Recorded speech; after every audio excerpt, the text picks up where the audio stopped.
Assalamualaikum warahmatullahi wabarakatuh. Kita bertemu lagi dalam pembelajaran matematika. Kita lanjutkan materi grafik fungsi kuadrat Y sama dengan AX kuadrat ditambah BX ditambah C. Di sini adalah materi matematika SMP kelas 9. Kita akan mencoba melihat grafik fungsi kuadrat Y sama dengan AX kuadrat ditambah BX ditambah C melalui gambar. Kemudian kita akan analisa bagaimana pengaruh nilai A, B, maupun C.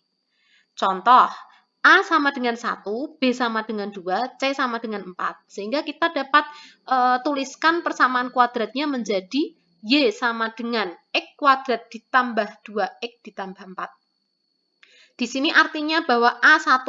Karena koefisien dari X kuadratnya 1, atau tidak dituliskan ya kalau 1. Kemudian koefisien dari X ini adalah 2. Ini merupakan nilai B. Kemudian C-nya adalah yang paling belakang yaitu konstanta 4. Kita akan melihat eksplorasi dari Desmos yang sudah dilakukan bahwa untuk menggambar grafik A sama dengan 0, B sama dengan 2, C sama dengan 4 pada fungsi kuadrat, di sini gambarnya terlihat pada parabola yang berwarna merah.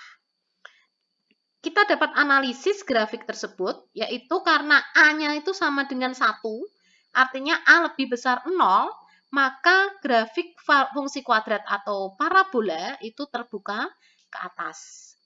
Kemudian, di sini ada C yang sama dengan 4. Ya. C diketahui sama dengan 4, maka C itu kan lebih besar 0. Maka kita lihat titik potong parabolanya dengan sumbu Y itu berada di titik 0,4 ini. Di atas sumbu X.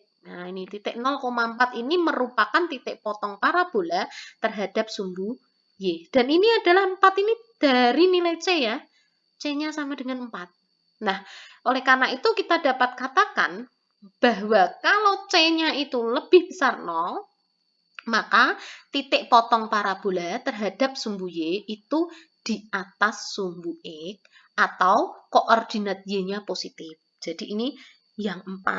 0,4 ini kan 0 itu koordinat X, yang 4 ini koordinat Y. Jadi koordinat Y-nya positif atau daerahnya untuk titik potong parabola terhadap sumbu Y ini berada di daerah Y positif, di atas sumbu X. Positif ya, ini Y-nya ya. Seperti itu. Kemudian masih contoh grafik tadi, untuk Y sama dengan X kuadrat ditambah 2X ditambah 4, kita lihat di sini bahwa A dan C itu langsung bisa dilihat pengaruhnya terhadap parabola.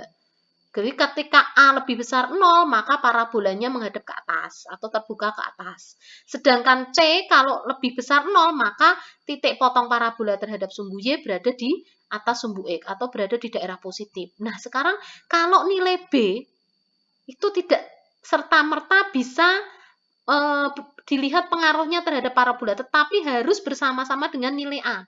Di sini digambarkan bahwa A kali B sama dengan 2, yaitu nilai dari A kali B. A-nya 1, B-nya 2.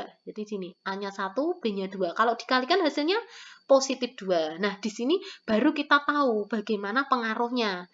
Ketika A kali B sama dengan 2, ini artinya A kali B kan positif ya, atau lebih besar 0, maka titik balik atau titik puncak parabola itu di sebelah kiri sumbu Y. Di sini titik balik parabola kita lihat ya di titik ini, negatif 1,3, ini berada di sebelah kiri sumbu Y.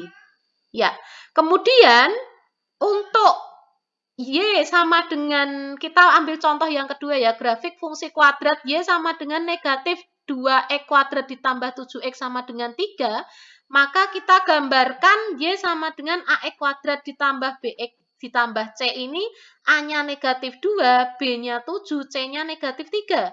Maka nilai A-nya itu kan negatif. Sehingga kalau kita gambarkan dalam bentuk kuadrat ini, parabolanya menghadap atau terbuka ke bawah. Karena A sama dengan negatif 2, A-nya itu kurang dari 0, maka parabola terbuka ke bawah.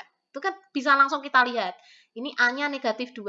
Kemudian kita lihat C-nya. Karena di sini C-nya negatif 3, C-nya negatif 3, maka C ini lebih kecil 0. Sehingga titik potong parabola bisa kita lihat di titik 0, negatif 3. Nah, di sini. Di titik 0, negatif 3. Jadi, titik potong parabola terhadap sumbu Y adalah 0, negatif 3. Ini berarti kalau C-nya negatif, titik potong parabola terhadap sumbu Y ini di bawah sumbu X. Atau koordinat Y-nya negatif. Ini kan koordinat Y di daerah negatif, di bawah sumbu X. Ya, jadi C-nya negatif, ya titik potongnya berada di daerah negatif. Gitu. Sekarang kita lanjutkan untuk melihat pengaruh A dan B-nya secara bersama-sama. Kita kalikan A dan B, hasilnya adalah negatif 14, yaitu A-nya sama dengan negatif 2, B-nya sama dengan 7, maka hasilnya adalah negatif 14. Karena A kali B itu sama dengan negatif 14 ini lebih kecil 0, maka titik puncak atau titik balik parabola ini di sebelah kanan sumbu Y. Jadi ini titik puncaknya terlihat di sini. Di atas ya, titik puncak adalah ini titik balik maksimum. Sehingga dia di sebelah kanan sumbu Y ketika A dan B-nya bernilai negatif. Itu. Nah, setelah kita lihat bagaimana pengaruh A, B, maupun C di dalam parabola, maka kita akan ambil kesimpulan. Kesimpulan yang pertama yaitu bahwa ketika nilai A lebih besar 0, maka parabola terbuka ke atas. Gambarnya semacam ini ya. Jadi parabolanya terbuka ke atas jika A-nya lebih besar 0. Kemudian yang kedua, jika nilai A lebih kecil 0, maka parabola terbuka ke bawah ya. Jadi parabola terbuka ke bawah seperti ini. Ini parabola terbuka ke bawah. Oke, kesimpulan yang kedua.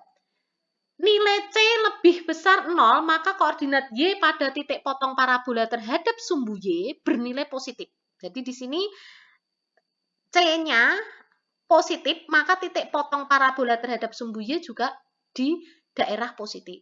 Ya. Kemudian yang kedua, ketika nilai C lebih kecil 0, maka koordinat Y pada titik potong parabola terhadap sumbu Y bernilai negatif. Titik potongnya akan berada di bawah sumbu X. Ya, titik potong parabola terhadap sumbu Y itu berada di daerah negatif. Kemudian yang berikutnya adalah jika C sama dengan 0, maka titik potong parabola terhadap sumbu Y adalah di titik 0,0. Jadi ini, ketika C-nya 0, itu titik potongnya di 0,0 sebagai titik puncak parabola.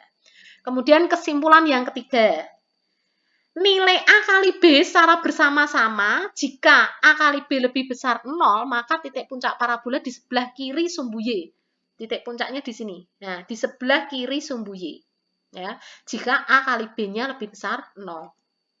Jika A kali B-nya lebih kecil 0, maka titik puncak parabola di sebelah kanan parabola. Nah, di sini titik puncaknya di sebelah kanan parabola. Ya, ini di sebelah kanan sumbu Y. Nah, ini parabolanya, kemudian titik puncaknya di sebelah kanan di sebelah kanan sumbu Y. Kemudian yang terakhir, kesimpulan keempat, jika nilai A kali B lebih besar 0, maka sumbu simetrinya di sebelah kiri sumbu Y. Sumbu simetri itu ini ya, garis lurus memotong parabola pada titik puncaknya, yang memotong parabola secara simetris ya, di titik puncaknya. Maka di sini sumbu simetrinya berada di sebelah kiri sumbu Y jika A kali B-nya positif. Ini sumbu simetrinya, yaitu garis X sama dengan negatif B per 2A. Di rumusnya. Nanti untuk sumbu simetri kita akan bahas pada video yang selanjutnya. Kemudian nilai A kali B lebih kecil 0, maka sumbu simetri di sebelah kanan sumbu Y. Nah, jadi di sini karena A kali B lebih kecil 0, maka sumbu simetri di sebelah kanannya. Jadi ini tetap garisnya adalah X sama dengan negatif B per 2A. Oke, demikian untuk penjelasan kali ini. Sampai ketemu lagi pada pembelajaran berikutnya. Terima kasih atas perhatiannya. Semoga apa yang kita pelajari hari ini dapat memberi manfaat kepada kita semua. Amin. Wassalamualaikum warahmatullahi wabarakatuh.